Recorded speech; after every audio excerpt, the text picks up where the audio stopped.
As a new drummer, it can be really hard to know how to set up your drum kit at the right angle, right placements. So here is how you set up your toms and your cymbals. If you want to know about snare drum and drum stall, they're in the other videos in this playlist.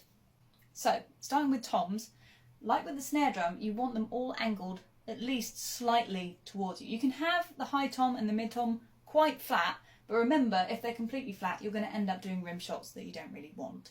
So, like I said, just slightly tipped towards you. Same applies to the floor tom. You can have that slightly angled towards you as well. In terms of the height on the floor tom, you want that to basically be the same as the snare drum, just so you kind of got a level playing field. It doesn't feel like you're going up while you're playing it. In terms of distance for the toms, you want to be able to comfortably hit the middle of them. So the floor tom, it's quite important that you don't have it too far towards your leg, because obviously if you're trying to play bass drum, that means it's going to rub against it and it's going to get quite uncomfortable. But you want to be able to kind of just move your arm over. You don't want to have to lift up your elbow to access the floor tom. It's all about efficiency. You also don't want everything so far away that you have to lean for it, because that means bad posture, just bad things all over. Now when it comes to cymbals, height, you can kind of put them wherever you like. You've got a bit more freedom in this. However, if you've got your cymbals up like this, it can take a lot of effort to keep that going. If you're doing a groove up here like this for 2 hours, that can take a lot of work. So for me, especially as someone who's not had a lot of space, a lot of electric kit players get this, where they have their cymbals really super low, everything's super tight in. And for me, it's just in the name of efficiency. Like for me, this is the most comfortable height I can have my second cymbal at, because I'm barely lifting up my elbow to be able to access it, but I can also get, if I want to, a bit more oomph into it. That's also why you don't want them too close, because it means you can't get the downward force that you need to. If they were right here, you'd go but you wouldn't be able to get any actual power into it. Now when it comes to the angles of the crash cymbals, not the ride cymbal, the ride cymbal's slightly different.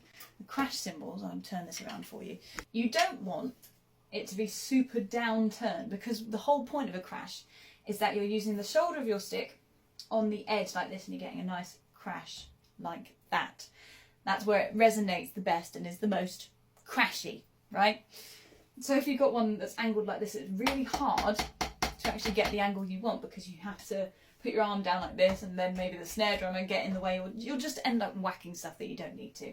Same applies for this angle up here. So if you're up too high, you're basically going to spend a lot of money on sticks, because you're basically just going to sever and break a bunch of drumsticks, because it's going to be super sharp and it won't even sound very good.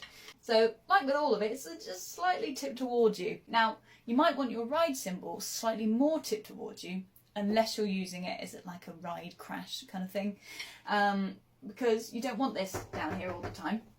You actually want to be using the tip of the stick on this bit here. Now when it comes to distance, I quite like my ride cymbal so I don't have to reach for it at all. I'm barely lifting up my elbow to have to get the ride bell up here.